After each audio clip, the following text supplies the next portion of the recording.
Hey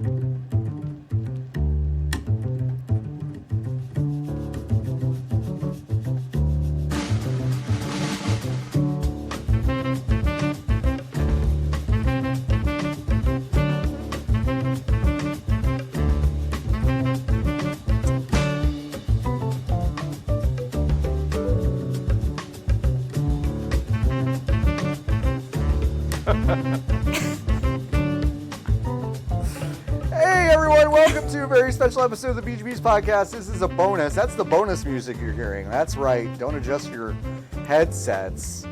It's not the normal music, but not the normal jazzy tune. No. It's a jazzy tune. Welcome to a very special episode of the VGBees podcast.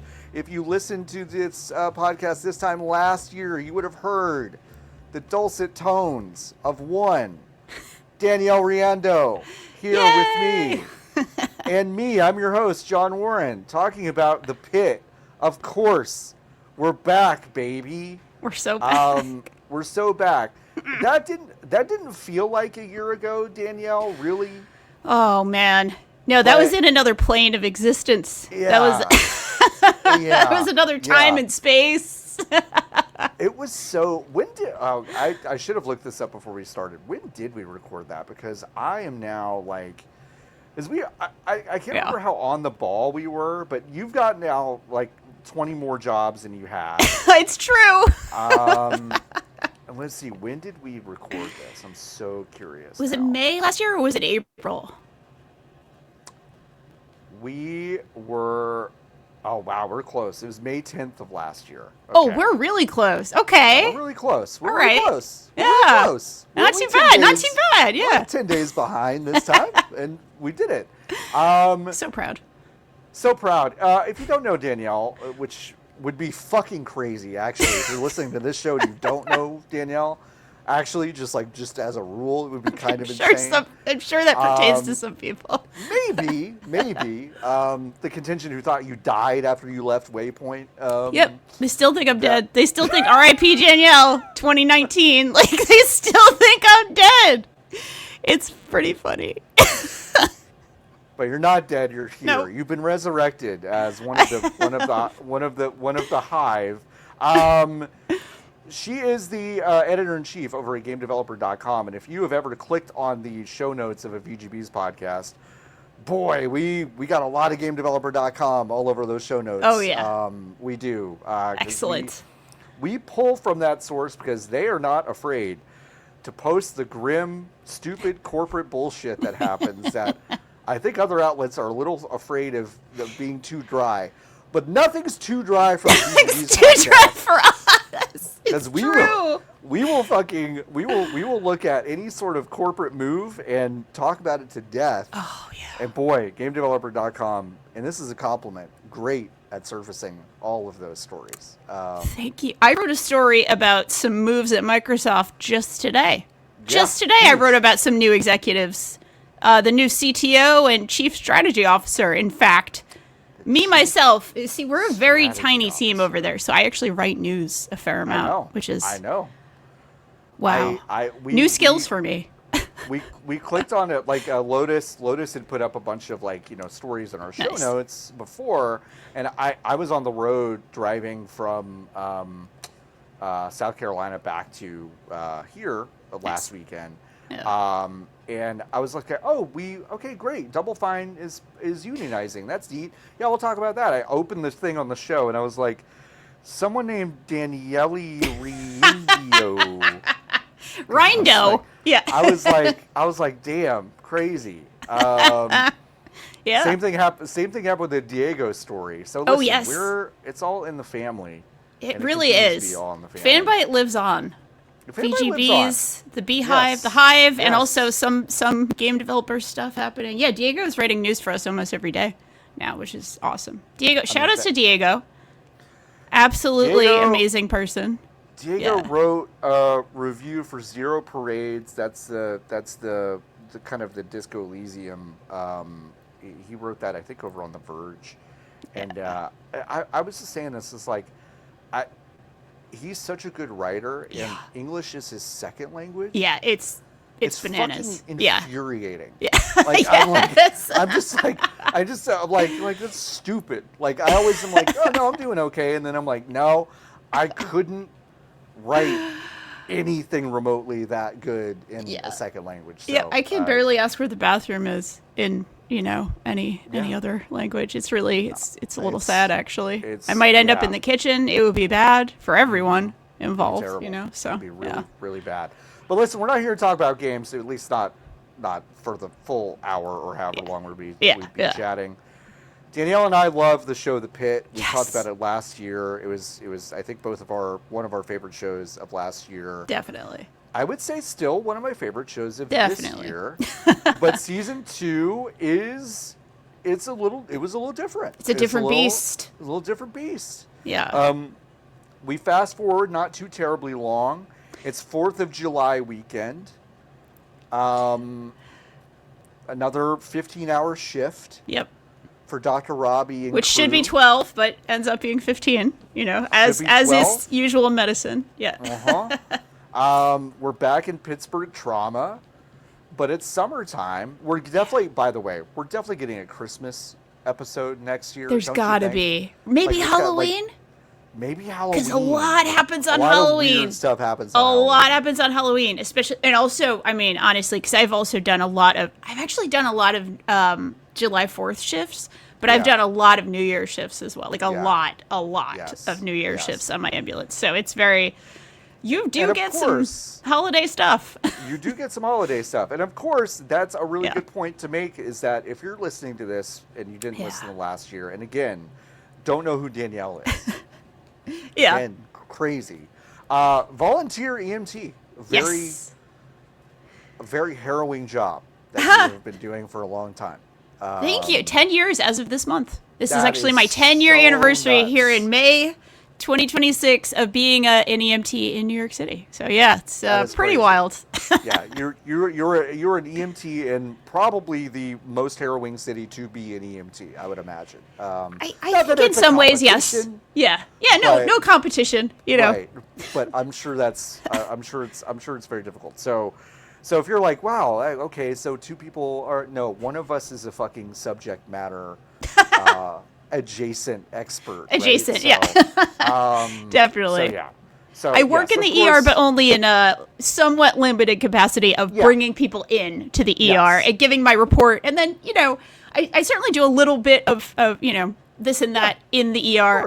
My patient is my patient until they are fully in. Like, I have to give a full report, and often I even have to stay a little bit longer because if there are complications or they need help moving the patient. So I spend a lot of time in the ER around here. I say the ER. There's like many different ERs that I go to, but How many do you actually serve, quote unquote? Absolutely any single one in the New York City system. Wow. Because we're, in my volunteer organization, we used to do what was called buffing calls, which is we were in the system, we were in 911, but we weren't specifically dispatched necessarily to every call. Yeah. Now we are. We are just functionally FDNY EMTs whenever we sign into a shift. So wherever the calls are, primarily Queens and Brooklyn, but now they send us absolutely anywhere. So wow, that's amazing. Well, it's pretty fun sometimes. It's so cool. It's so cool that you do that. It is so cool that you are out there in the community. I have to imagine that even though that's like a scary, sometimes harrowing thing, I'm sure it's really rewarding to serve your community like that. Yeah. I mean, I'm a cornball person. It's also, we'll talk about this because I think this show is a cornball show. But I mean that in a complimentary sense. Like, this show wears its heart on its sleeve, like all day, every day. So it is a show for cornballs. And I also think that's a huge part of why it's popular, to be honest with you. I think it's like it feels good to have, a very corny, people, but very, it's a show about competent. It's a show about competent people who actually give a shit. Who are really trying. Yes, exactly. Like, who are really trying. Yeah. And we don't necessarily see a lot of that maybe reflected in the world around us at the moment. Yeah. Yeah, I would say so. I think that's a good part of why it's popular. But it is again, we in the first season we saw the one of the first shots was Dr. Robbie, played by Noah Wiley, visiting Dr. Abbott on the roof, It is a suggestive, scary, trauma-laden kind of environment. It's a little bit quiet, uneasy, but it does kind of ease up, and it's like, okay. Season 2 starts with Dr. Robbie driving a motorcycle into work without a helmet on. Yep. And you're waving at the ambulance. I will never forget this shot where he's like, there's an ambulance coming, and he's just like, hey! As he passes around it. It's really... In the other lane, and it's not subtle. It's not subtle. And that's the thing is, like, immediately I was like, wow, it's kind of fucked up that he wouldn't wear a helmet. And then, of course, like 5 minutes later, I was like, no, John, that's not subtle. They're wanting you to notice that he's not wearing a helmet riding a motorcycle. And it's like, okay. So this season is mostly about this weird slow burn of burn Dr. is a correct Robbie term. kind of burning out and having this kind of, he wants to go on a 3-month motorcycle sabbatical, and he's leaving everything behind, and it feels kind of big. And this is kind of maybe the through line of the entire series of, or season at least, of seeing. It's not the ultimate end game of what that could be, but what it looks like the beginnings of the end game, and then also littered with moments that could contribute to other people burning out throughout the season. And this is just a big show about like how medical professionals are often completely at the mercy of some of the most traumatic things you could ever witness. Constantly. Very, very constantly. I would say that the first season is very much a meditation on trauma, inflicted upon folks who work in this field with two like huge triggers, right? There was a massive part of the first season that had to do with COVID and having extreme burnout after COVID. Dr. Robbie has these really intense PTSD sort of flashbacks to his mentor and a doctor he worked with for years lying there dying in the middle of the pandemic, in the middle of like the worst of the pandemic, where people are just dying all over the place. And that kind of keeps haunting him throughout that first season. And then, of course, kind of the second, I forget if it's been a little while since I saw the first season, but kind of the last third of the first season really has to do with a massive, horrific gun, it has to do with sort of shooting deaths and a mass casualty incident. So it's kind of like these two kind of focal points of trauma very much towards medical professionals. And this season seems a little bit more diffuse, like this horrific burnout that is very, very, very much a part of the profession, and it's honestly disgusting and very upsetting, and that people are not better supported, which the show definitely wants. It's also part of why the show is so likable, because it's like it takes a real point of view about who screwed up here, and it's hospital administration and the larger healthcare system. Not subtle, not even a little. No. Never once. It's about as subtle as a gunshot wound, to be honest. Like that's pretty much what I'd call it. But this has many, many more, I think, sort of diffuse elements of burnout. And Robbie isn't necessarily responding to any one given trauma more than another one, versus in the first season where it's really COVID, it's really gunshot wound deaths and associated deaths.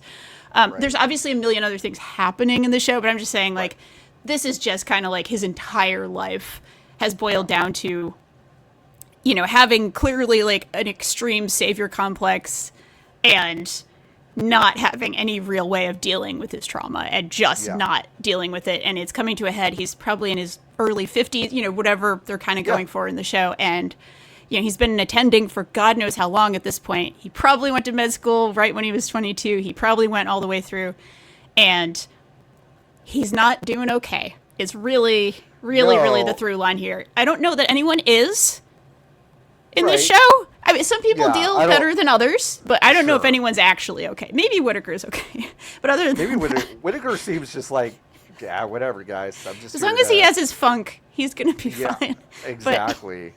But Robbie, like what I appreciate about this show, and again, it's not subtle, but like. They make sure you realize that Robbie he's respected. He has friends. He has a girlfriend that is hot and really likes him. Yep. And like all of those things are kind of thrown at you as a way, I think, to go, it actually really doesn't matter that he has these things. Yep, completely. This trauma still sneaks up on you, catches up to you, wrecks with you in ways that like you can't really necessarily like identify that quickly. Of course, we the viewer identify those things because the show is zooming the fuck in on all of them. Yes. But this season is really a lot about everyone kind of realizing like, hey, by the way, this 3-month sabbatical that he's going on, this seems like a bad fucking idea, huh? Right. Because what's he doing? We know he drives around without a helmet on his fucking head. After treating God knows how many accidents that came from that situation. It's like a very direct, very clear, especially when he's, waving at the EMTs in the ambulance. Totally. Like, he knows 100%. He knows, 100%. We know, we all know. He knows, like, it's a real, Yeah. And so, obviously there are a lot of things that happened in the first season, things with Dr. Langdon, which I'm sure we'll get into, that are still kind of coming back and very upfront. But really this is, the main A-plot of the show kind of happening weirdly in the background, but also kind of touched on in every episode is Dr. Robbie's almost kind of will he, won't he, kind of like, what is really good? Is he really going to go on this sabbatical? Because the sabbatical, content warning, feels like a euphemism for this guy is ready to check out. He's ready to leave this plane of existence and whatever. And that becomes very much the kind of explicit worry from people toward the end of the season. Yeah. So increasingly explicit as well. Yes. Like there's again, not so subtle hints, then there's more subtle hints, then they just say it by the last couple episodes. Yeah. So it's tough and it's hard. And I think people who have dealt with suicide and self-harm, it's like I imagine, and like, I've dealt with a bit of that myself in my life. And it's like, it's one of those things where it is kind of this like boil, it does, as I'm watching the show, it does kind of boil up in me too of like, okay, these are subtle signs and behaviors that are recognizable. And I think they do a good job of writing characters with those kind of believable traits, and hard to watch, but important at the same time. So very, very much so. Yeah. Oh, I might get a little real on this podcast. Is that all right? If I get a little real? Content warning all over the place. Yeah, please. So when I was watching the first season of this show, I had just dealt with a family member who had a really, really terrifying attempt. And like the next month, my mom was in for like pretty serious surgery for something. I was sort of in and out of the hospital most of the winter of last year. Right. And some of this had partially happened after I had decided to go back to school to learn more about medicine myself. Yeah. And some of it was happening during the same time as I was kind of deciding to go back to school to learn a lot more science and maybe some future training for medicine. Let's see. Yeah. So there were elements of this season that hit me like a truck. Like it was really like, oh, did I stop breathing again for 30 seconds? Like I fully had those moments. Right. It was intense and it was tough. And it was also very, very, very, very, you see a lot of this as well when, you do EMS, when you attend to someone on that kind of call, when you see someone either during an attempt or right before an attempt, potentially, and you have to kind of bear witness to someone in this state, and there's nothing any human being can say necessarily to bring somebody back from the brink. There's nothing other. It takes months and months and months and months to even get someone back 10% from that ledge sometimes. Yeah. And like, man, just the sheer force of like his pain and certainly how he's acting out against it, even when he's, I think Noah Wyle does a great job in this role. But there are times where like the sheer force of like the pain seeping out and affecting other people. I mean, more than anyone, it affects Dr. Mohan maybe in this way. I definitely want to talk about that. Yeah. But it was like hard to watch at times, Yeah, certainly. for sure. Yeah. And gut punching, certainly. And Yeah. there is still this sense of this character where, there were times I was getting angry at him. Yeah, I know he's not a real person, but well, this is yeah, how no, we 100%. relate, storytelling. He's kind of an asshole. He's acting out. He's being remarkably insensitive in moments where I don't necessarily think like he wants to be or whatever. But these are things that I'm like, okay, like I'm recognizing some stuff here. And that's all on purpose. And that show is like, again, not subtle. It is not like the most kind of like densely written Shakespearean drama. Plots don't matter as much as kind of characters do. Yeah, definitely. But that part of it is like, okay, this is a lived experience. Like these writers understand this. Yeah, there's definitely the sense of you want to slap him and give him the biggest hug, and also like, maybe involuntarily commit him. All the above at once. Yeah. So, not to joke about that. I'm just laughing because this is such a kind of subject. It brings a lot to the forefront, but it's good TV.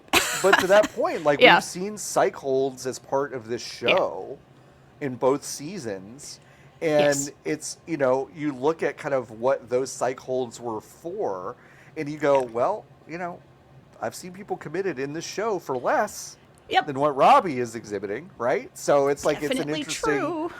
It's an interesting thing to just keep bringing that up, but it's like it's a part of trauma medicine. I imagine. So it's hard. So this it goes very hard into, okay, the first season he was dealing with this trauma. You have this big cathartic cry moment that I think a lot of shows might have said, well, that was his moment, his breakthrough, and now he's done. And not that I'm wishing ill on the character of Dr. Robbie, but I was almost like, well, thank God, because it's not over. Like, of course it's not. Yeah. He's still carrying all of this. You know? And has no actual real help. Even if he has a little breakthrough, that's nice. But it's not if it took 40 years, 30 years-ish, maybe not quite, of this trauma to build up, it would take that long to break it back down. In any kind of full capacity. These things don't work in ways that we want them to. So, Well, and one of the things that I appreciated about this season of The Pitt is that we get to meet Caleb Jefferson, the psychiatrist on call there, who is in a wheelchair. Yeah, sure is. I was like, wow, that's rep. This show's got rep. It's all over the place. It's got rep. It sure does. They do, and you know what? It's legit too, because this is just it's great. So this dude obviously knows what the fuck is going on with Dr. Robbie, but feels like he can't really get through to him in any sort of meaningful way or professional way. And so his frustration at Dr. Robbie is one of those mounting things in the background that happens every episode and a half, it feels like, of like there's like a little check-in almost. Right. This kind of roll by of him watching an interaction, being like, I'm gonna remember that. I need to remember that, and just kind of corner him later. And interesting medical advice. Didn't pick a high enough place to jump from. Okay, it was kind of that's one of the lines of like, oh my god, dude, you know. You're bringing your shit to work in a way that is not good. But also I'm worried about you at the same time. So it's an interesting thing. We will get back to kind of how this wraps up, I think, later in the show. Yeah, definitely. Yeah. But we are reintroduced to, of course, the a lot of the same doctors: Dr. King, Whitaker, Mohan, Santos. Langdon does come back. We'll get to Langdon in a bit, but McKay also back. I want to start, I think, with maybe the new medical students. We're joined by James Ogilvy and Joy Kwan, who Bold move to kind of make them both fairly unlikable right away. Which I think was great. I warmed to both of them in different ways by the end. Yeah, definitely. But what did you think of Ogilvy and Quan? Oh, yeah. Well, I mean, as you're supposed to, hated Ogilvy with every fiber of my being immediately. Man. He's just so callous, and he's like the classic gunner type of like, yeah, I'm so smart. I'm smarter than all of you. I'm better than all of you. And then gets taken down, not one peg, but 12. Yeah. In the course of not even the entire day. So, yeah, there's that. Yeah. And there is also one of the greatest shots in cinematic history of the poop cannon that we all enjoy, I think. We're all meant to enjoy that. There's a fecal disimpaction moment that it hit. You know what? It hits different. Let's just say it. It hits different because you hate this character, and you're meant to hate this character, right? And Joy Kwan, who is secret queen, but at first she seems pretty like, what the fuck? And I actually love how they kind of approach that with her, especially because this is a medical student who absolutely, as far as we can tell, really smart, on top of her game, wants nothing to do with the ER. Wants nothing. Could not want less to do with the ER, which is a very realistic thing. There are any rotation you do in medical school or PA school or most of the... Any of the schools where you go through rotations, basically, in medicine, you're going to have ones that you hate and want nothing to do with, and you still have to be there for that month or 2 months, whatever, depending on the school. I once dated a pediatrician throughout her entire residency, actually, and remember her even talking about going to the, adult ER and just being like, oh, my God.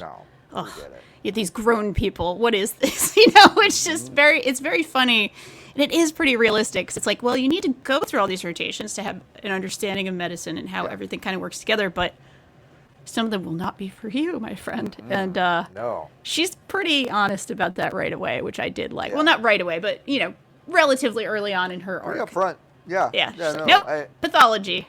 I think pathology, something to do with that. She wants medical mystery. She's interested in, the real sciencey, dorky stuff, and less the cowboy throwing... various tubes together that is the ER. So yeah, it's weird. She doesn't seem I like Kwan's character in the sense that she doesn't seem overwhelmed or unequipped to deal with it, but she's just like, this isn't what I want to do. At the end of the shift, they're like, well, aren't you going to stick around? She's like, no, I'm not going to fucking stick around. 6:59, baby. Yeah. I'm out. I've seen the way everyone else here is, and I don't want that life. Yep. And I appreciated that we had a character. I was like, good for you, Quan. Go home. Good for you. I was like, that's great. And speaking of the poop cannon and getting real, okay? Yes, please. Almost exactly a year ago. Yes. Car accident. I broke my tibia. Yes. Fibula. No, my God. Fibula tibia combo. Tib fibs. Tib fibs. Surgery to correct it. They give me Norco, 40 of them. Boy, if you don't think I took all those Norco, I sure did. And when you're recovering from a broken leg and you're not supposed to be up on it, you're going to be stationary for a lot of the time on 40 Norco over a few week period. Oh, that is, folks, that's a recipe for disaster. Big time impaction. Yeah. Big time. And the impaction, folks, was, and I'm not kidding, infinitely worse than the broken leg. I would believe that. I would have done 3 of the surgeries and recoveries from the broken leg to avoid doing the impaction. It was 2 weeks of not being able to poop. Oh, God. It was eventually it being so backed up that nothing felt good going in. Right. So you're like, what is happening? I was in and out of the ER a couple times, and they did the procedure that caused the poop cannon to happen to me, which is essentially just we're going up with a finger or 2, and when you're trying to actually just scoop it out. It's a scoop. I have never, Danielle, in my life made the sound I made when the doctor went all the way up in there. Oh, God. I was like, yeah, sure, I'm ready. Nothing can prepare you. I've never bottomed before, so Sure. I don't know. Sure. But yeah, I fair. was kind of like, well, going in's probably fine. Oh, no. Oh, sweet Jesus. Horrible. Did they not even, like... I mean, listen. I don't do this procedure as an EMT. Yeah. I do Right. not. I have been... Well, it didn't fucking work. Sorry to be gross. Yeah, I was gonna say I don't know how successful. If something wasn't like really ready, I don't know. I know. Like a hand doesn't go very far. Sorry, No, to it doesn't be a go little over gross, but it doesn't. And also, like I have been covered with Yeah. another with a patient's poop Yeah. before. Like it's happened. Yeah. I have been Yeah. there when somebody had probably a couple of weeks back up, and Yeah.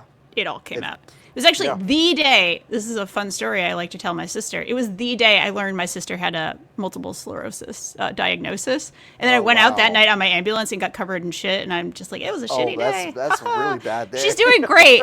It's just that day.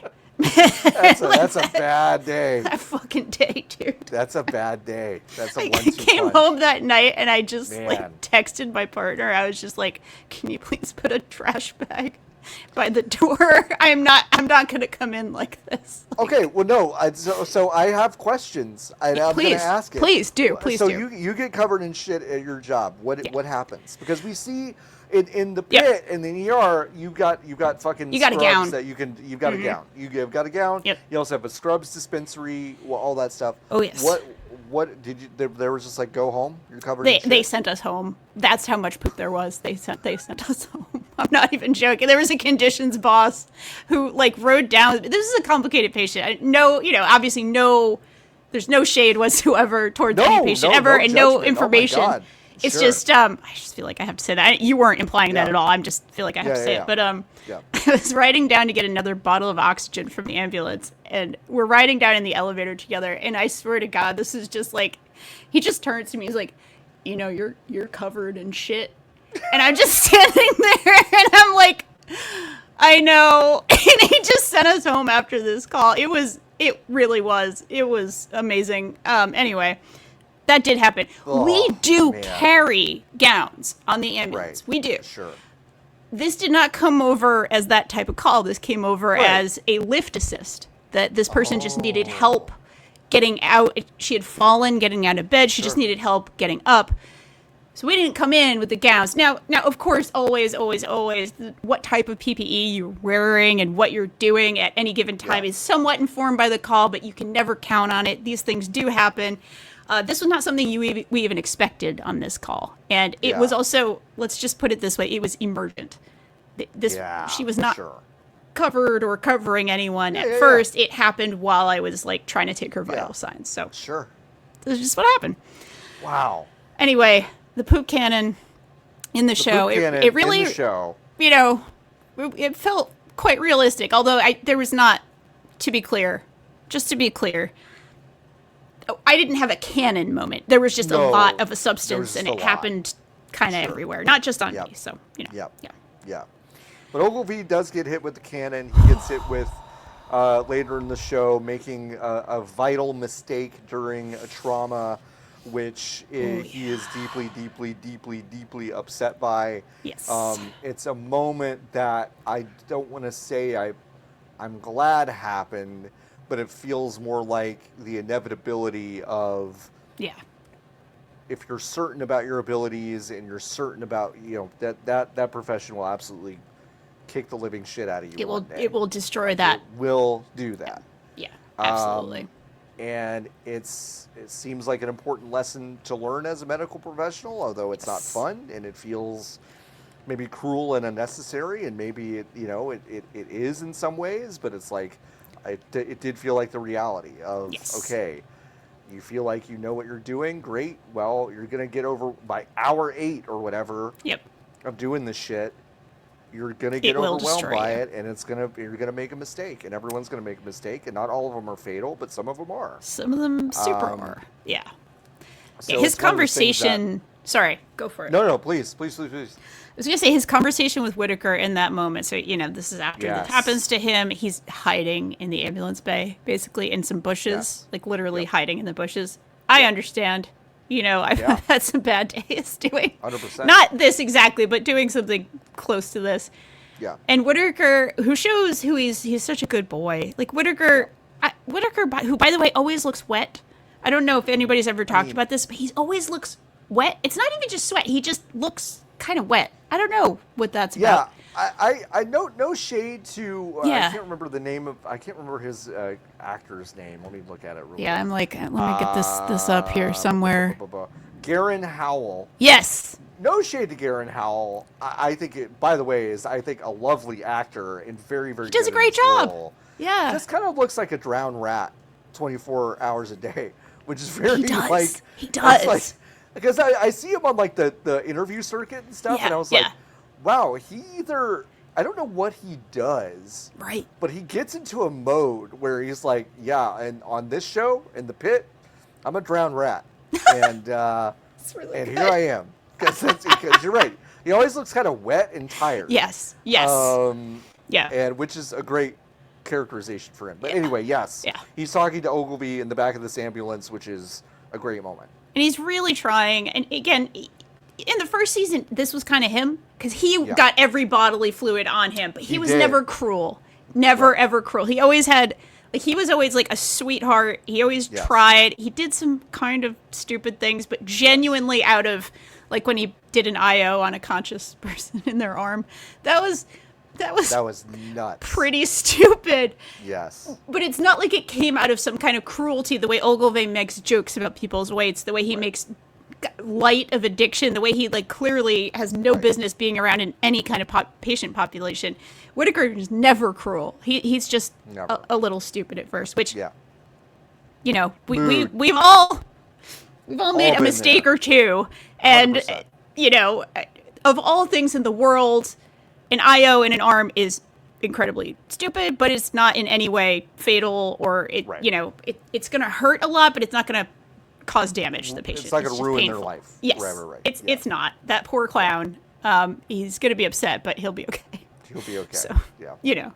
But Whittaker's there, and he's really kind of showing why ER.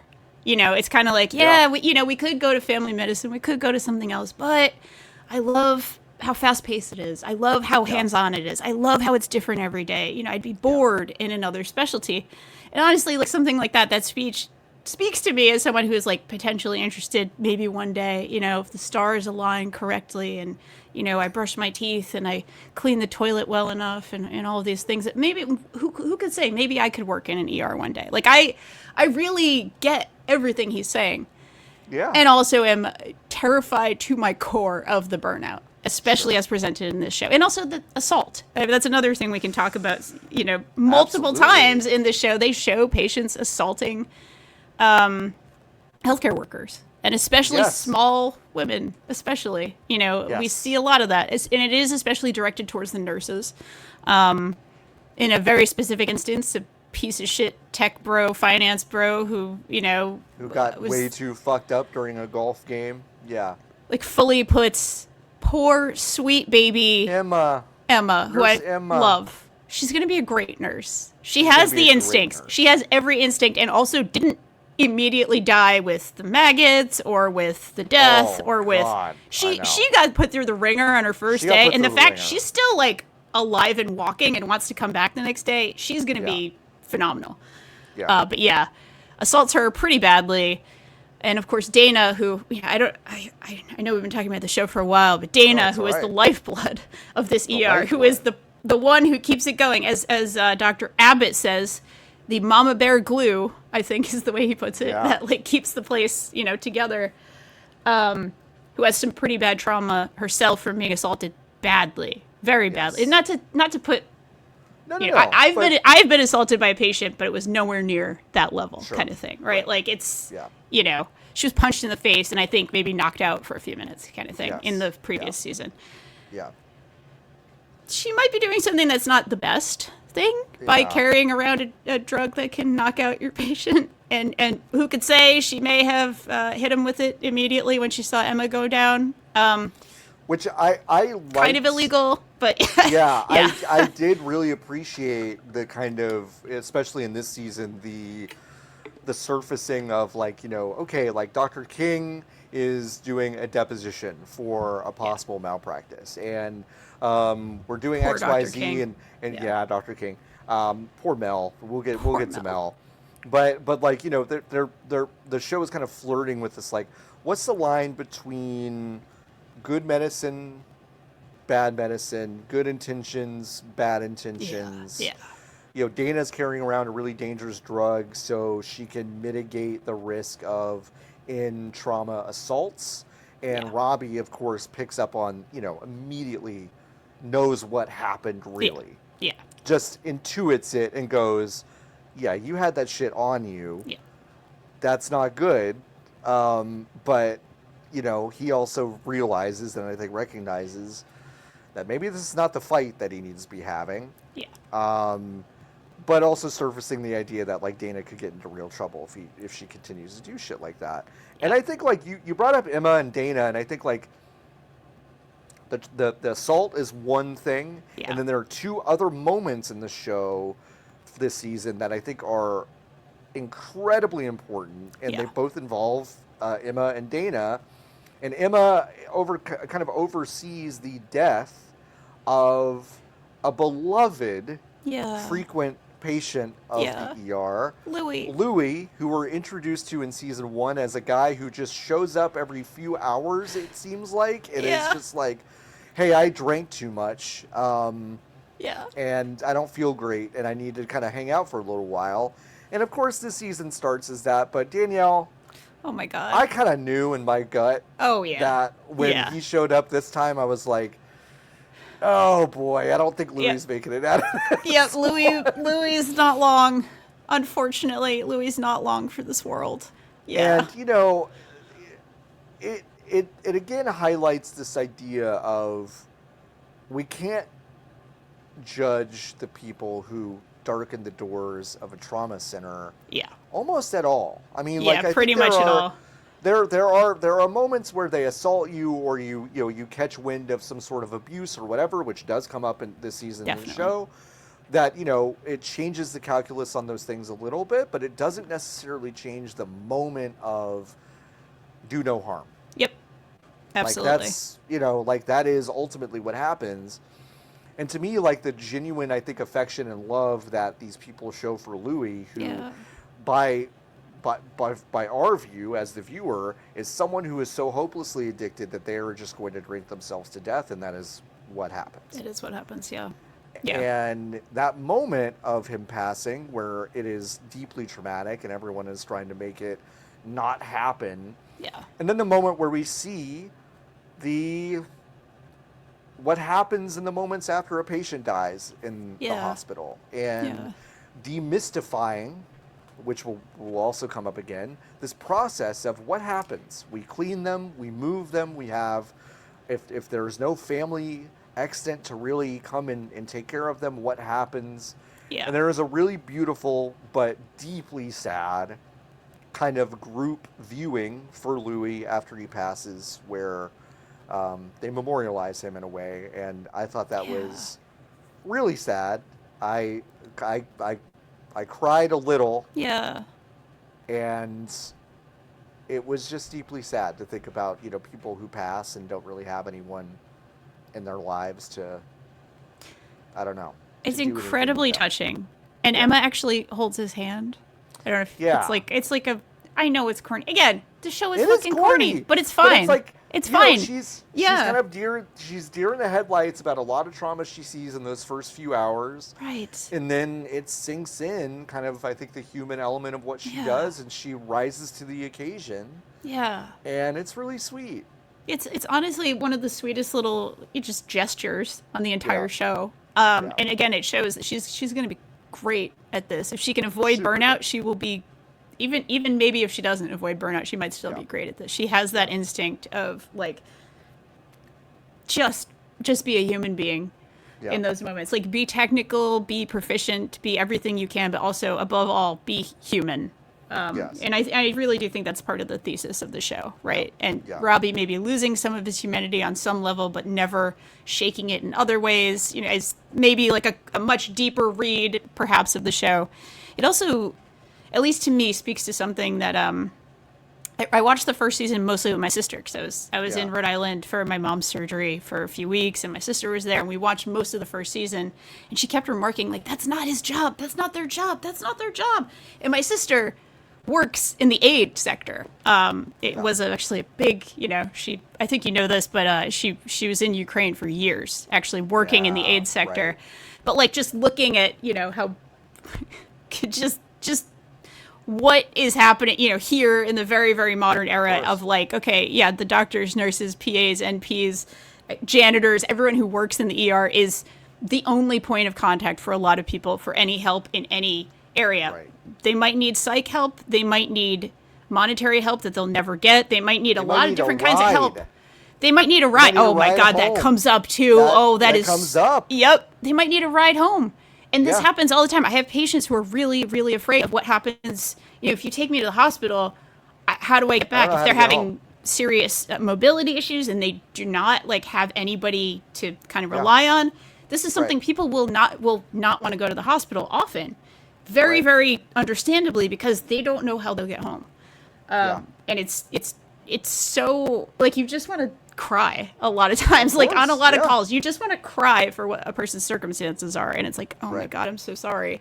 And yet every problem comes to the ER, right? That's kind of the idea. Every problem comes to the ER, whether it should be in the ER, not in terms of the person's fault, but whether there's any apparatus in our society of dealing with literally anything, or it all just goes to the ER and you have to be 28 different jobs to be a doctor, right? It's very much, kind of what's happening here. Yeah. And it very much is in this moment of Emma, stepping up in this moment, and this really kind of beautiful and sad story about Louis and just being there for another human, and there even after they've passed, and there to bear witness and to kind of be around others going through it. And the big reveal, which is not really a surprise, but kind of of course, Robbie knows the most about Louis and can just off the dome talk about a lot of his life, which makes me, and this is where I got emotional about it. I'm getting emotional about it now. Yeah. It's kind of surfacing of, no, I did bear witness and I did pay attention and I did absorb the essence of this person's life, and I understand them in a way fundamental to the human existence, and we can all have these connections, and it's and it was a very powerful scene, which I really appreciated. They took the time to do that, and that was one of those moments where I was like, okay, well, Dr. Robbie, he's still got this in him. He's still capable. He's still capable. And so that was kind of an anchoring moment of not that this kind of will he or won't he wager I'm making with myself, but that was a moment where I was kind of I think he's going to be okay, but I don't know how he's going to get there. Right. But I do see it, and I was kind of okay. So that was a good moment. And then Dr. Emma was also involved in very, very much with Dana in another scene that was hugely demystifying for me, which was in the content warning. Content warnings are all over this fucking episode. Everywhere. We'll do that. But a woman comes in who is sexually assaulted, and they perform a rape kit essentially in real time. Yes. Which was really astonishing. I have been tremendously, unbelievably lucky to not be someone who has experienced that close to me. I've never had a partner or friend who have had to go, and I've never had that. I'm very lucky. But because of that, you watch episodes of Law and Order or whatever, and someone's like, hey, did you do a rape kit or whatever? Right. And you're kind of I don't know, what is that? Right. You think it's a 10-second thing, Maybe, yeah. It's a swab in the mouth and you're done, or whatever. Whatever is, you know what I mean? Yeah.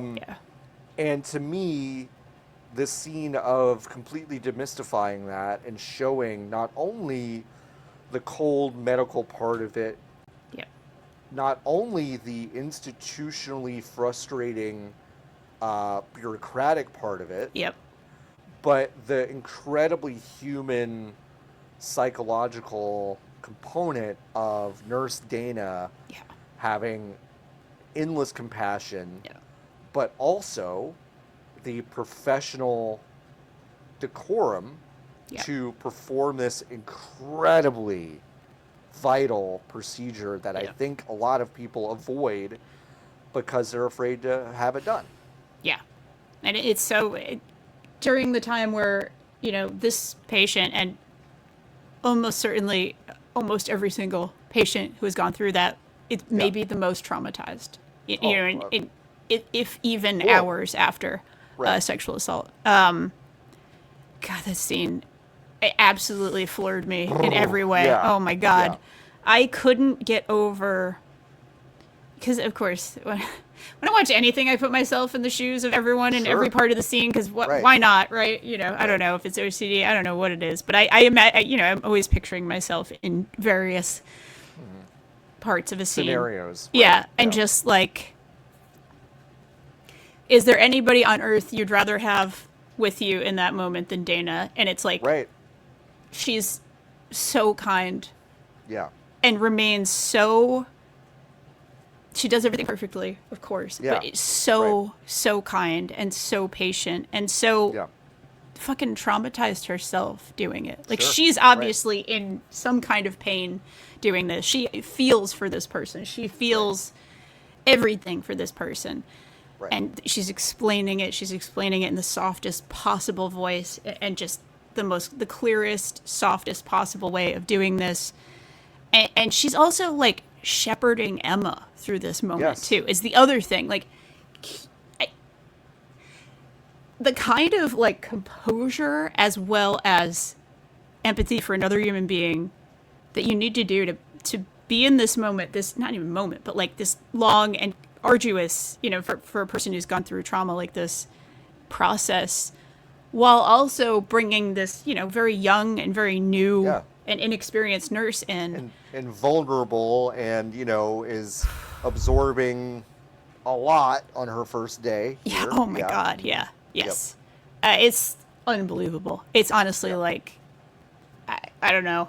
It's almost like I don't even know what to say about it. It's so, it's well treated, It's but like it felt like we kind of talked about it last year, and there's still a component of the show that feels a little goofy in the sense of like, okay, this is a PSA now, or like, okay, definitely we could definitely cut this in a way that makes it look like just kind of a tutorial for some sort of medical procedure. Like, right. There's still stuff like that like when it's very obvious, it's kind of funny in a way. Yeah. And this one was not funny. This was just like, hey, do you want to watch someone do this really terrible thing as well as anyone could possibly do it? Yeah. Kind of the gold standard of, you're teaching someone, you're locked into a compassionate, like, emotional embrace with another person, and you are getting the actual medical science part of it done in an efficient way. That it's like, okay, like, show that to people. Like, that's how you do that. And it's like, it's a little corny. Again, we're like cornball of like, hey, we're gonna break just basically a tutorial on how to do this, but it's like, like, it's nice to show the proper bedside manner of someone, to your point, is absolutely going through an empathetic kind of transfer of trauma. Yeah. While also being like, I gotta do my fucking job. I know how to do this. Yeah. And teaching the new kid. Like, that's so... Yeah. I almost wonder if that part made it easier for her to do that. I almost wonder. I almost wonder. Because I've experienced things like that where it's like sometimes easier to deal with an insane situation when you're teaching a new person. Where it's like, all right, don't panic. You just got to do this and this. And then, all right, don't worry. We're going to do that and that. And that being the teacher voice almost gives you a little bit of space to like put your head towards that instead of just being overwhelmed with emotion. Maybe it's demystifying it for the audience, and it was demystifying it for the patient. Definitely. And at the same time, right? And definitely. So it was really special, and like, I don't know, like maybe folks will listen to this who've gone through this and are like, actually, that's like not how it goes, or not how it should go, or whatever. Entirely possible. I don't know. Yeah. I really don't know, but I did look at that and felt like, well, that demystified a lot of things for me, and also just the righteous anger with which Dana handles the fact that she discovers that Oh my God. There were old rape kits in the deposit box that the cops are supposed to pick up. The show does not like cops very much. Nope. And it really doesn't like ICE officers, Nope. which rears Except for that one lady. Except that one lady rears its very ugly head in this season, where ICE brings a detainee in to have I think her shoulder. her shoulder something. looked at, and basically they bring her in. It's almost like they're treating her like a prize cow that are taken to the fair. Go into the thing, make sure she's good, and then we're going to get her back on the road to the detention center. Yep. The show hates their guts. Everybody in the show, Dr. Robbie hates their guts. Yep. And I frankly appreciated how matter-of-fact everyone was about how much they fucking hated ICE officers. So Big same. That was great. There's in that sequence, there is like a semi-subtle shot of the part of the plot, but who cares? The computer system goes down, and they bring in like an old clerk, basically, who is like great at the paperwork. Yep. She's totally MAGA, and you don't necessarily know that until later, but like it kind of there's a little foreshadowing shot where she's sort of like chatting up the ICE agent, but it's not really, so much is happening in the background. It's actually something I wanted to bring up from my awesome notes, is just how good the choreography of this show is. The craft of it, I'm sitting there thinking about it like an EMT the whole time, but then there are also flashes where I'm like, this is filmmaking, where I'm sitting there like, oh my God, everything is steady cam and beautifully choreographed, and they always have people doing things that actually do make sense for them to be doing in the background. And this is kind of one of those things. I think it was in frame. Certainly it wasn't just like a blur in the background. It was in frame, but it was certainly not the, what they were focused on in that show. They were looking at somebody else doing something else, but they kind of show her gabbing it up with one of the ICE agents. And it's like, yeah, she sucks. Obviously, it's just kind of like this little foreshadowing. But just a way for me to bring up the craft of this show. The actual filmmaking is the most chef's kiss, Salt Bay. I know my metaphors are old. I study all the time now instead of being on the internet. But like, oh my God, just delicious. Our combined age is quite well over 80 Real at this old. point. So Real old. No, but you're right. Like, and we talk a lot and joke a lot about how the show is not subtle, and I think we really mean that with the writing and how the episodes are often plotted and the PSA-ish quality sometimes. Right. Yes. but I think you're right. Like, from a shot composition perspective of the things that are happening in the background of these scenes, there's a lot you can miss, and there's a lot of like characterization that does happen kind of in the periphery that is really rewarding if you're paying attention to these kind of things, and that's one of those instances. Of course, they patch this woman up, but in the process, everyone is really pissed about it, and of course, everyone's hero, Nurse Jessie. Nurse Jessie. Boy, who's a real nurse in real life? Former the drummer, actor. Former drummer for the band Rooney. I didn't know that. Yes. I have learned something today. Rooney, that one album in 2004, I loved it. I was in college. Yes. Good for you, Nurse Jessie. And again, listen, corny, whatever. Yep. You're probably tired of us talking about it. The casting of this show is just like, let's just find the most excruciatingly hot people you can fucking imagine. Yep. In every instance. In every way, too. So many flavors of hot people. Right. So many flavors of hot people. Do you want a daddy? Do you want a twink? Do you want the hot, hyper-competent lesbian? Do you want a cool neurodivergent? Do you want a bear in a wheelchair? Just every flavor. It's every beautiful. fucking flavor. It's great. And of course, Nurse Jessie, he gets arrested, taken away, and we actually really, that's one of those threads from this season that, isn't really wrapped up. It's kind of like he's been detained, he is at a detention center, and we kind of don't really know what's going on with him by the end of this thing, but I did appreciate that everyone hates ICE's guts, and except for that one MAGA lady, and fuck her. So. To be honest, Fuck her. Yeah, she sucks. Fuck her. She sucks. There's a not to go off into EMS No. land too much, but Please. at one of the hospitals I've spent the most of my time in the last 10 years, there was very recently an ICE presence there. You may have heard about this in the news. And this is absolutely something I've talked about. My partner is a lawyer, a First Amendment lawyer, and a just general human rights lawyer.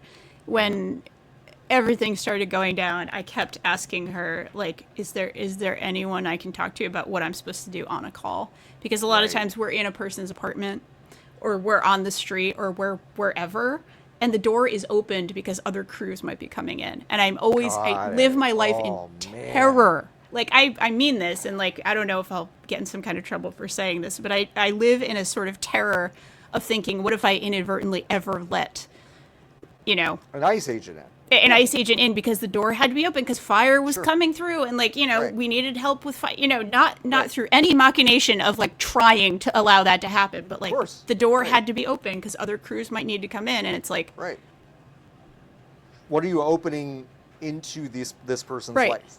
Right. I lose sleep over this. I'll be honest. I lose actual sleep over this. What a fucking terrible ingredient to add to. What is a deeply high skill, high risk job is like, okay, what if I also introduce this element into their lives inadvertently? I don't blame you at all. That's a really horrible thought. This will, like the unwrapped, thread of what happened to Jesse. This will continue to be an unresolved thread, for me in my life that you can all now think about and lose sleep over. I'm just kidding, but and it's true. It's like it's terrible, and I think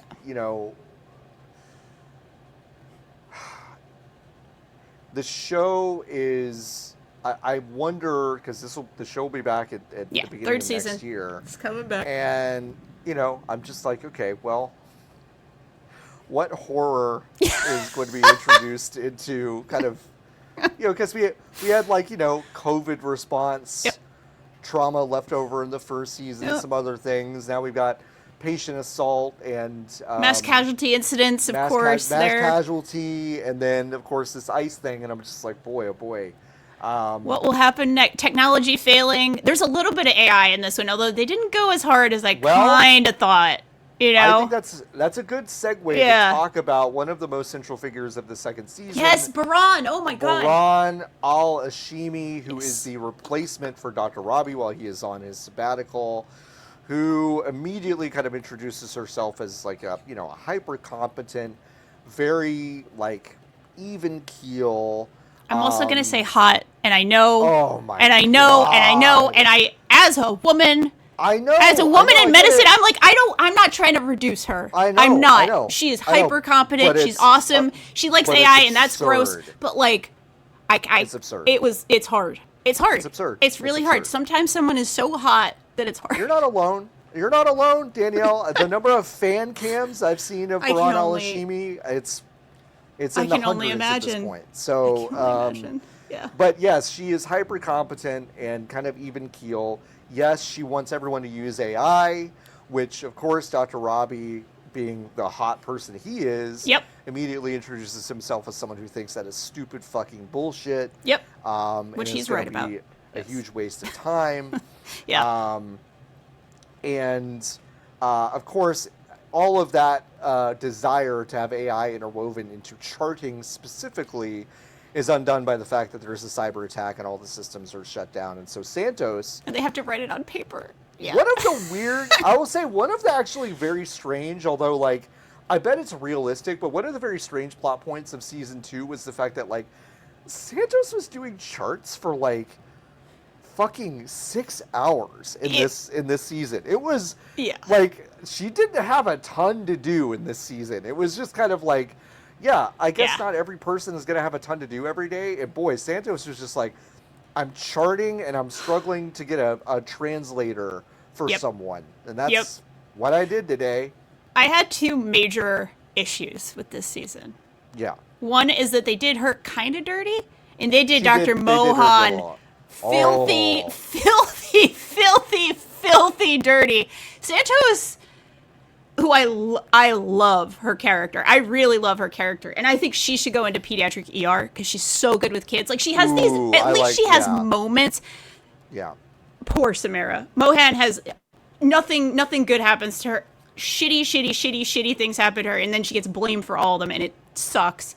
Santos does not have a good day. She has a shitty day, but she has moments of shining. It's also one thing I did love is that she and Garcia are hooking up. That made me very happy, because of course it did. Of course that made me happy. Now I want better for Santos.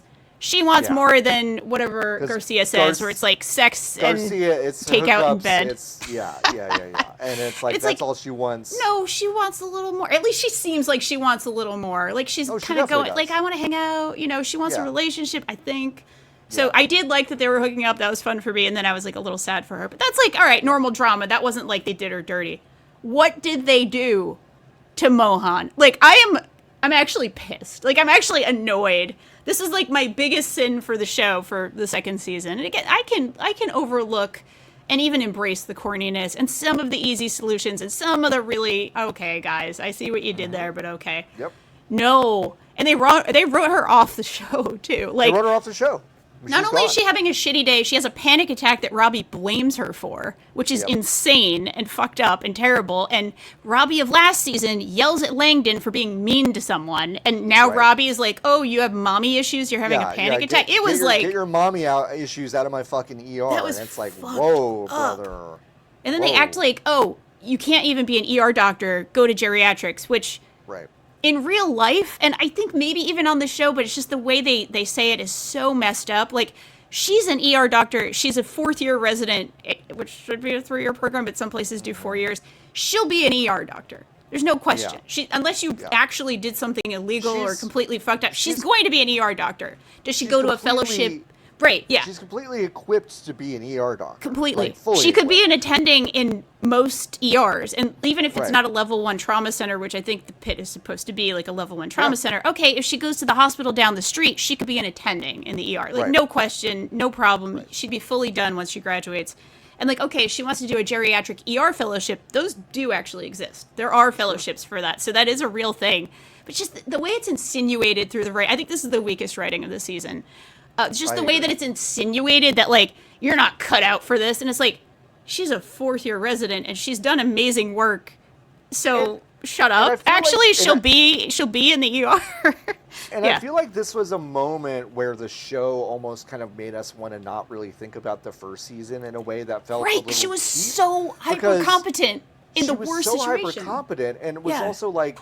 I took the time to have a dialogue with a sickle cell patient that was in the middle of a massively traumatic crisis. Yeah. And I took the time to do it. And because I took the time to do it, I saved her fucking life. Absolutely. Like, Absolutely. Straight up. And so this idea that she can't be fast enough to be an ER doctor is kind of bullshit. And like that was one of those things where I was kind of like, listen, I can imagine being in a job like that and being frustrated with her. Sure. But to boil it down to we're actually not cut out for this felt cheap to me. So cheap. And it's more serving Robbie's character than hers. They just did her dirty. Yeah. It's like this is a way of showing Robbie is so traumatized he's taking it out on other people. Right.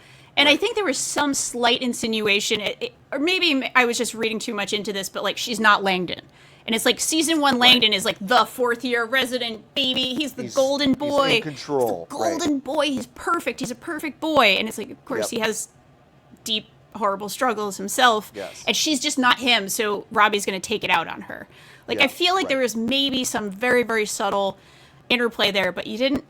Again, and if that's the direction you're going in as the writers, I understand. But like, don't just do her dirty like that. You could even have a line where she's like, you know what, I'm getting ready. I'm going to be an attending down the street, or maybe I will go to a geriatric ER fellowship. But don't insinuate she can't be in the ER. That just sucks, actually. Yeah.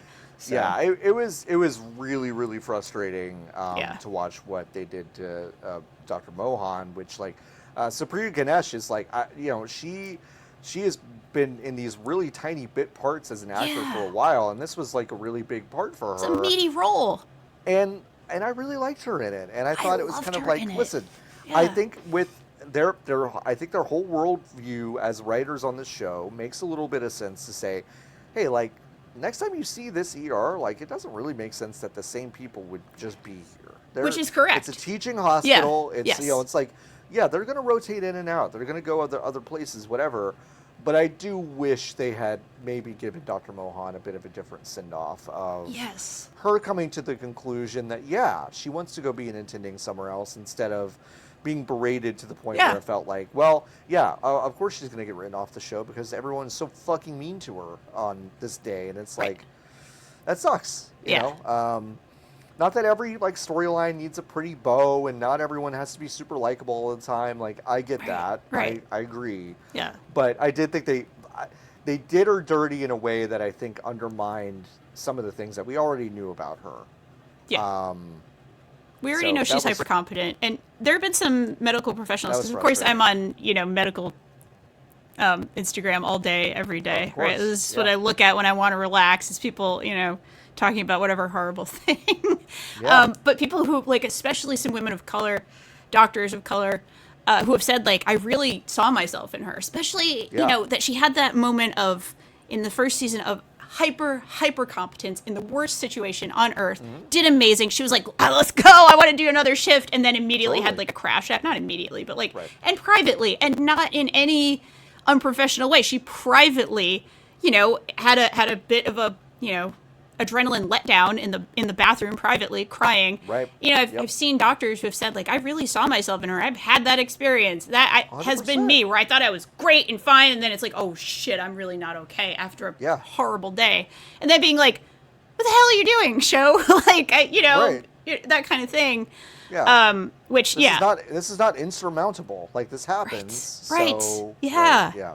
She was also kind of the person I associated with the most out of the entire first season. I was like, I can be a little slow sometimes in my own practice, but I always try my absolute hardest to make a connection with a patient, to create a rapport with a patient, to really, really, really make someone feel seen, even if it's the shittiest day of their life and I only see them for 20 minutes. I try my damnedest to really make that connection with people in the capacity I can, and never overstepping, just in the capacity that I can. Sometimes it means holding somebody's hand if they're sobbing, and sometimes it means just like, oh, you're wearing a Marvel t-shirt, tell me about your favorite Marvel movie, 11-year-old, whatever it is.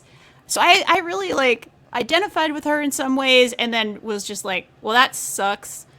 That sucks, for this season a little bit. So it totally sucks. And like, we see her spend a good chunk of it essentially negotiating with a patient, trying to help Orlando, with the hospital, and with every single resource she can get ears and eyes on to essentially get a diabetic some help that he needs at an affordable rate so he can live and not go broke doing it.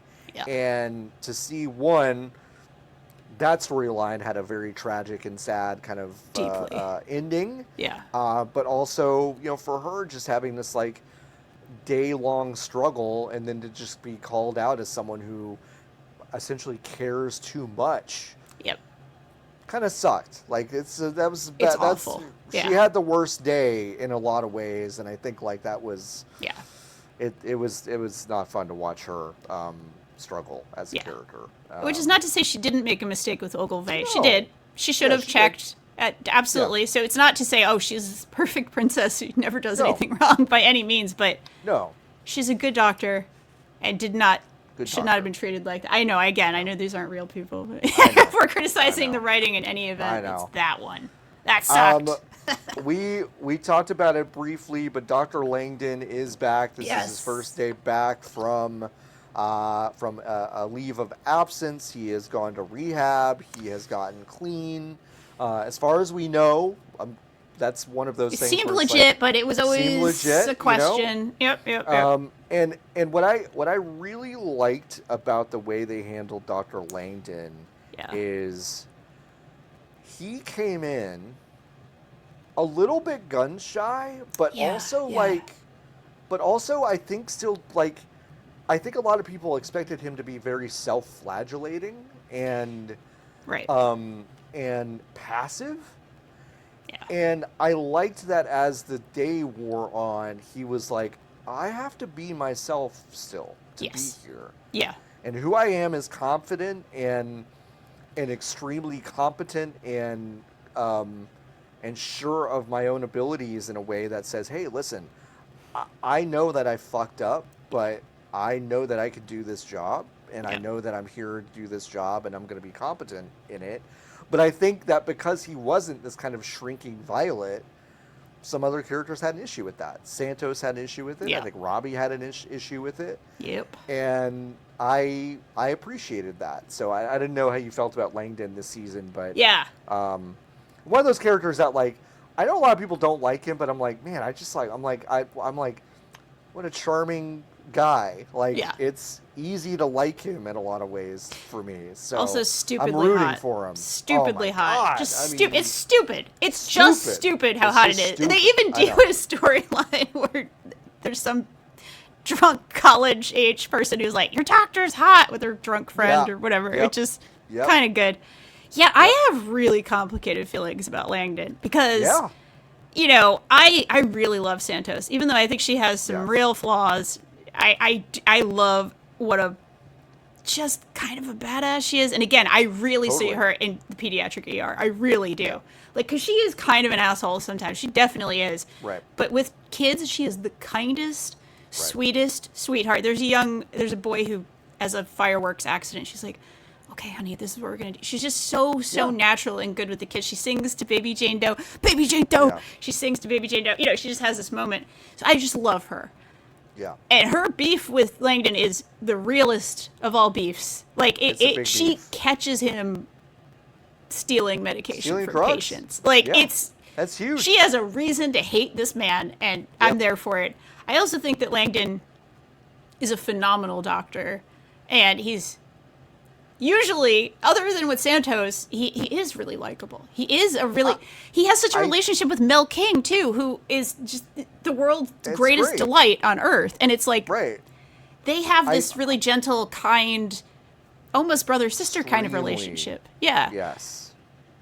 So I have both sides with Langdon, where I'm like, I kind of love this guy. I also kind of hate this guy, but I kind of love this guy. And he seems to have genuinely done the work. And he even kind of says that at the very end. He's like, I'm doing the work, you know, and he calls Robbie out on being a tremendous asshole. And it's kind of a brave and good moment. Yeah. For me, it's a little bit like, you know, love the addict, hate the addiction. Definitely. Like, just kind of like. Definitely. Yeah. You know, I watch Langdon. I'm like, I don't want this guy to be addicted and fucked up and and hated. Like, I don't want that, because I know that he gives a shit and he's good at what he does. Yeah.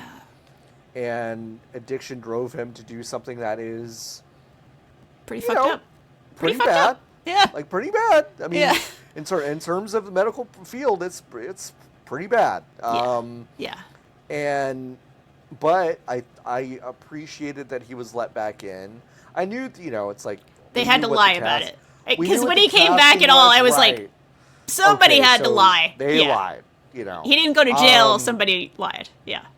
Basically. And so Santos and Robbie are essentially kind of protecting a lie. I mean, and that's the thing that's also interesting about Santos, is that, like, she didn't have to do that. No, not at all. So there is part of her that I think understands fundamentally the mechanics of addiction and realizes that she can have this righteous anger. I think, like, you know, real, genuine righteous anger, but also kind of understand, like, I can't completely die on this hill because of this thing that we've got to protect. Of course, Baran al-Hashimi kind of picks up on what's going on at some point, and is kind of like, hey, as an outsider that's not close to this at all, Dr. Langdon probably shouldn't be working here. But, like, you know, there's this kind of other thing of, like, well, you know, we've seen Dr. Langdon do amazing things, and maybe we give him another chance, and he does take that chance.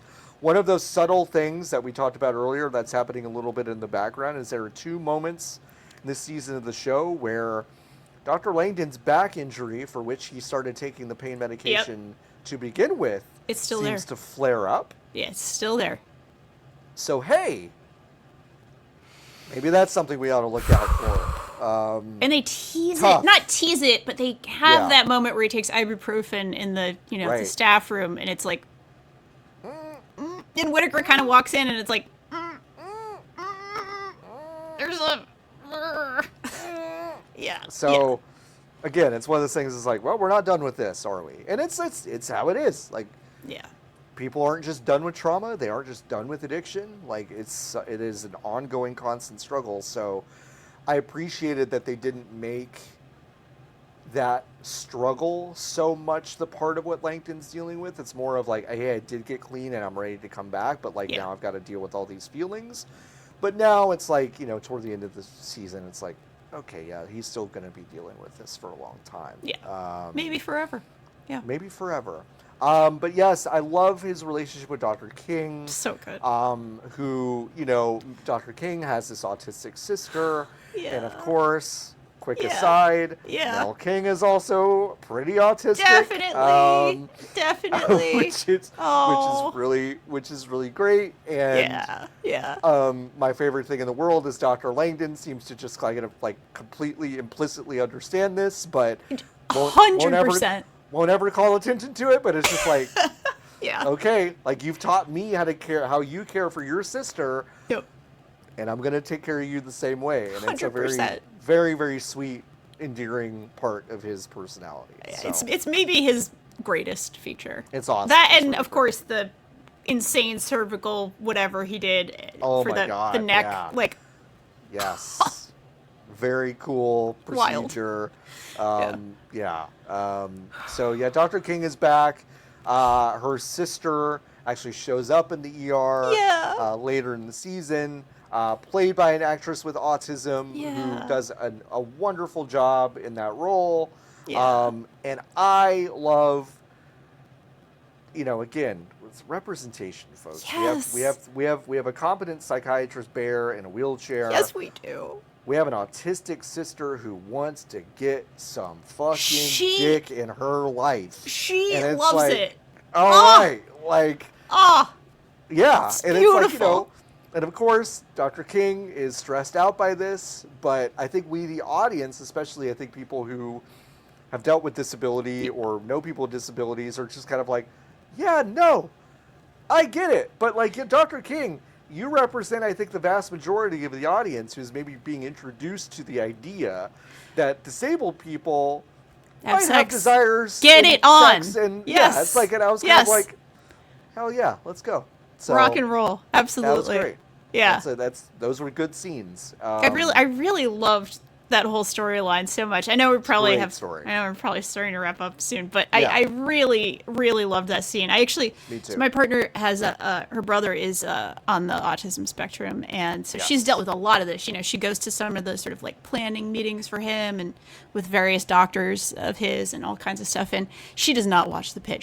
She's a little squeamish, and also I think she's a little terrified to see some of what I might be exposed to sometimes, so that she's scared of the Pitt a little. I don't mean to say like she's scared she can't handle it, but like I think it would be a little much. It's a lot. But I definitely showed her like some of the scenes with Mel King and her sister, and I was just like, look at this storyline that they're doing. Like, this is awesome. I feel like it was treated with both respect and it was fun. Like, it was kind of, it was treated with respect from like Mel King's point of view of like, she's kind of, in all respects, she's kind of the parent, right? And, although her sister does have, she doesn't have power of decision making over her sister. I'm forgetting the legal terms for this, excuse me. But like, her sister is a competent adult, so she, obviously gets treatment on her own and everything, but she helps out, but she sees herself as the parent. So of course she's going to be like, this Adam, she just kind of has that very relatable, like, who is this Adam? It's treated in a way where it's like, no, you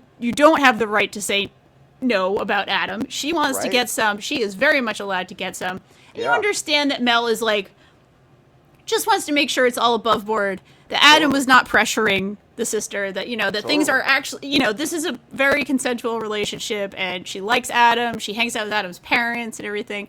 And then it becomes that Mel, had her, who is this Adam? And then Mel had her own moment of like, well, now I'm left out because I'm not watching Elf for the however manyth time. It's like, well, I usually go to the fireworks. And this resolves, honestly, in maybe the most beautiful and the most indulgent, for sure, scene of the entire show. But the end where she does over the credits, where she does karaoke with Santos. It's really good. And Santos lets down her hair so that Mel can like headbang, not fully headbang, but like a little light, headbang, Mel King appropriate headbang. Right. It's oh my a good god. scene. I know it's a good little scene. not fan service exactly, but a little like mean, you know. Yeah, but it was definitely like some levity after a trauma, challenging and also last, some little trauma. bit, some Yeah. trauma. It's Yeah. like the whole thing kind of wraps up with Robbie kind of having this, I need fork to in know the what you think road about moment this. Yeah, yes. where Yeah. he finally kind of he wants to get on the road. He's basically told everyone goodbye in various Yeah. ominous ways. He's Yep. essentially given Whitaker the keys to his apartment. He is essentially kind of broken up with his girlfriend in every way except explicitly. Just kind of like, yeah, if I talk to you, I'll talk to you. But listen, I'm on a fucking sabbatical. It's very Right. like, I'm like, okay, Robbie, Asshole. Yeah. Honestly. Like, it's like, all right, dude. But there's Baby Jane Doe. Baby Jane Doe. Baby Jane Doe. There's a baby that's been brought to the Taking hospital. formula so well. It's Chekhov's gun. I mean, it is. Baby Jane Doe is just there for most of the season in one of the rooms. The room, very specifically, where Robbie watched his mentor die, where he has a total breakdown in season 1. Oh. Baby Jane Doe in there in a little crib. And he goes in there and picks her up and just kind of quietly says, hey, it's going to be okay. Yeah. And, comforts this, baby girl. And he is obviously, holding himself in this moment of trying to tell himself, hey, this is going to be okay. There is some hope in this world for me. But I didn't necessarily go, well, I think he's fine. I just I read that some people thought like, oh, he's gonna adopt this baby to give himself some purpose, and it's like, I didn't get that at all. I just think he's looking at this Self-soothing. Self-soothing. Yeah. And that was the way that's the way the show ends. And my monitor went dark, and I thought I'd lost you for a second, but it looks like we're good. I'm still here. Still here. And that's how it ends. And I don't know. What did you think about the way this wrapped up? Yeah. I think there's like a chance he fosters that baby. I think there's a chance. And only because they kind of set it up earlier where Dana's running around being like, you want to do a foster situation? Right. There's like whatever term it was that nurses and doctors are looked favorably upon for, if not necessarily adoption, for like fostering for some time or whatever. Right. There's a non-zero chance in my head, again, because this show is corny as fuck. That's the part of me where I'm like, I wouldn't put it past them, but I don't necessarily think that's definitely where they're going either. It's more kind of like, I wouldn't be shocked if they do that. I might be a little disappointed, but I wouldn't be entirely shocked. I guess I wouldn't be shocked. Yeah. I just felt like it was such a... We have to sometimes put ourselves in the position of looking at ourselves as a literal baby, as someone who came into this world without any sort of sin, and go, hey, this thing, I would want to nurture it if it was in front of me. Yeah, and definitely. I should still have that instinct to nurture myself. And it is a reminder that we are all on even playing field in the ER, right? Yep. Doesn't matter if you're rich or poor or whatever. At kind of the big precipices of all of our lives, we are extremely similar. Very vulnerable. Very vulnerable. In the extreme, And I think that was just kind of, it was like, it felt a little like an anticlimax, although this show isn't something that I think needs that kind of like cliffhanger or anything like that. But it was one of those things where it's like, all right, well, okay, Robbie had to remind himself that he too was once a baby and deserves love and comfort, and and that's how this thing is going to end. And I thought it was nice, although it didn't exactly give me a ton of like immediate hope for him. I was just still kind of like, well, you're still going to have to be dealing with this shit. And I hope Yeah. when the new season starts up, it is, very much a part of his life that he is now getting the help that he needs. But who knows? I do too. And there were a few moments towards the end of the last episode that there's like a oh god, oh god, oh god kind of moment when Baran starts driving home. There's a whole plot line about her seizures, so it's like... Well, and like, that was... we'll talk about that moment where Dr. Alashimi has this kind of like tense relationship with Robbie throughout the day. She does things differently, but is going to be taking over this role. Yep.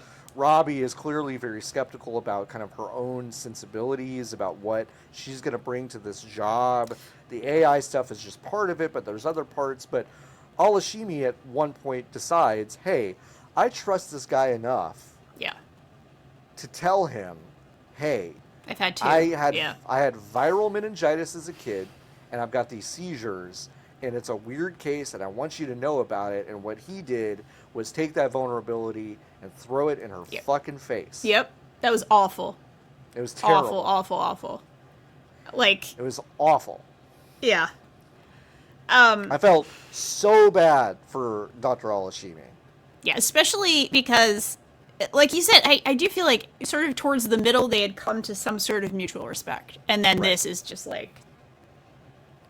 I don't know what I would do in her situation. Like, okay, something horrible happened, and hey, but I'm still competent, and it doesn't happen like this usually, but it did happen today, so what do I do? Like, what her path is very unclear. Like, obviously, they can up the Keppra, they can up the whatever. I happen to know that one because my dad had a brain tumor, and he takes Keppra for his seizures. So I'm just like, I know that one. I know Keppra, baby. Starting to learn a lot more medications. It's wild. It's crazy how much more I know about medications than I used to a year ago. But anyway. It's crazy. Yeah, it's another one of those just awful moments. And I think some people were interpreting it as, oh, he doesn't feel he can leave the ER in these, unstable hands. So this is him being a papa bear and like a very, kind of like, oh, is that what you got out of that? Because I think that sucks. I think it's more Robbie sucks right now, even though he is a good doctor and he is a compassionate person and he does have such good to him.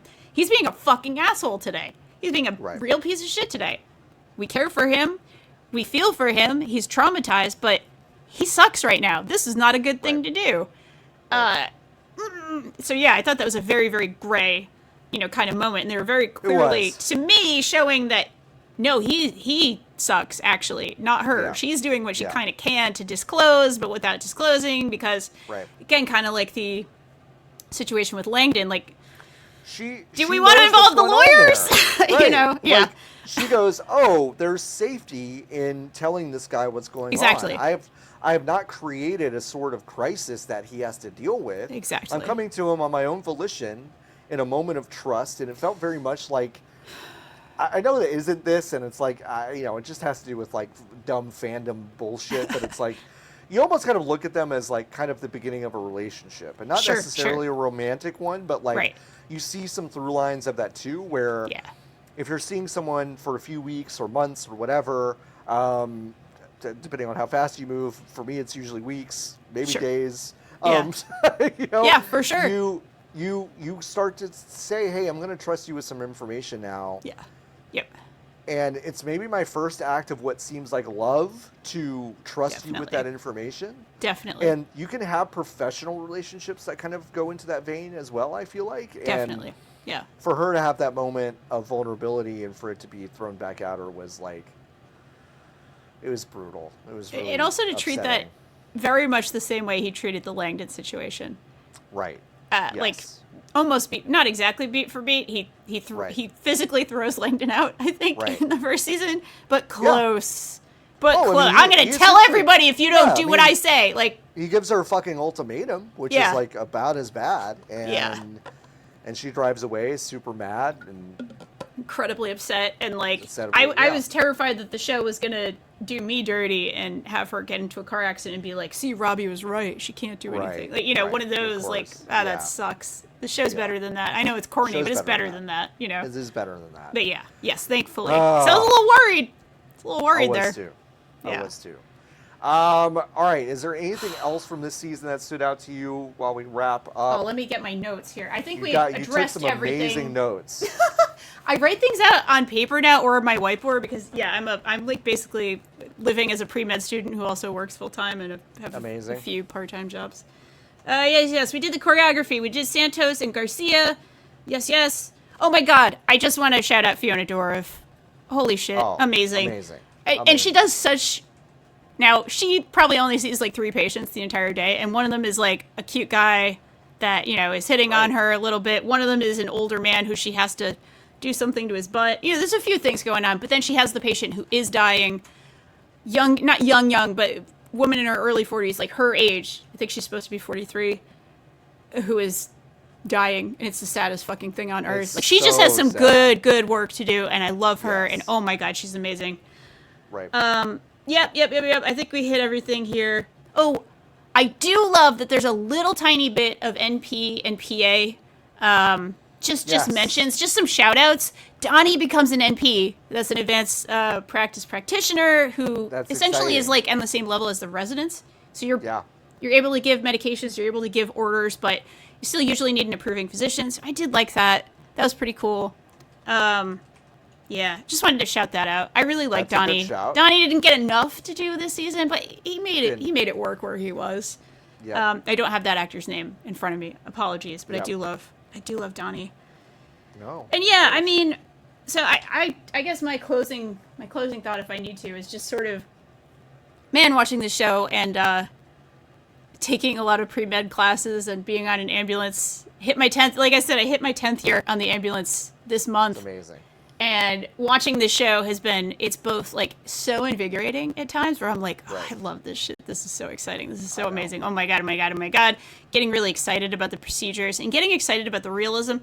They miss on occasion. I'm not going to lie. There are some misses here and there, but for the most part, it really does get the feel of a very busy, chaotic ER, like really, really well. And again, a lot of that's down to the choreography and the filmmaking itself. But also just so scared of the burnout and the crumbling American healthcare system. That this show very much, it wears its politics and its heart on its sleeve. Mm-hmm. They happen to be very close to my politics and my heart, so of course I love this show. And that is definitely something I would say every time where it's like, I really love this show. I love the craft of it. I love what it's saying even when it's corny. Yeah. But I know it's aimed towards me. So that's something to know, right? I mean, it feels like it's aimed toward a lot of us. I mean, it's like, it does feel like it is an active conversation with the way that we're all kind of seeing the world around us crumble. Yes. And, I mean, they're like, it provides a little bit of hopefulness that I think there are still competent people out there that want to do good things. Yeah. And I think that's always going to exist. And I think the show is a decent reminder of that. And I also think it's a decent reminder to get out in your community and actually see those things in action. Definitely. Because sometimes you need to see that, I think. Yes. And Agreed. I think the only note that I had, I was looking at it while you were talking. Yeah. The only note I had, just really quick, we didn't really talk about Dr. Abbott at all. Oh, of course. While seems to be doing better. While doing some self triage from being on SWAT team medical things, is basically confronted by Mohan about Orlando's debt, and while shirtless, dealing with his own medical trauma, goes, "Oh, I'll pay for it." Yeah. And I was like, what a fucking guy. It's like the hottest anyone has ever been in that moment. And it's just like, wow, okay. Oh yeah. So that was the only thing I the kindest man who's also kind of a badass, who's also a little bit of a smart ass.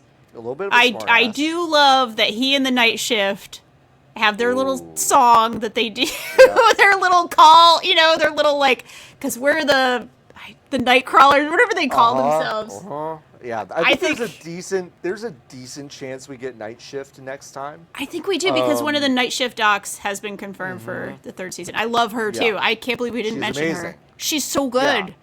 Oh no, that's Aisha Harris. She plays Dr. Ellis. Dr. Ellis. She is a main cast member of season 3. So we do. Nice. So she either changes for a shift or we get some night shift. Or we're getting some night shift. Which would be cool. So. Which would be very, very cool. Well, Danielle, I'll see you this time next year. Yeah, it sounds good. Just May. Put it on the calendar. May 2027. Just put it on the calendar. Yeah, let's do it. I'll do this as long as you'll do it. And Me as long too. as the show Oh my is God. on. I've been looking forward to this for weeks. Seriously. It's so funny. It's like whenever this show ends and it's like, oh, their shift is over. My dumb ass is like, okay, all right, can't wait to see y'all tomorrow. Completely. I'm like, Completely. Hey, can y'all make another 15 episodes of this tomorrow? Can y'all do that? It's so easy, right, guys? It's just so easy. Yeah, it's whatever. It's super easy. All right, Danielle, anything you want to plug before we get out of here? Oh, it's a great call. Well, you can go to gamedeveloper.com for all kinds of boring business news and also very exciting things that are exciting. Hey, it's important stuff. Exactly.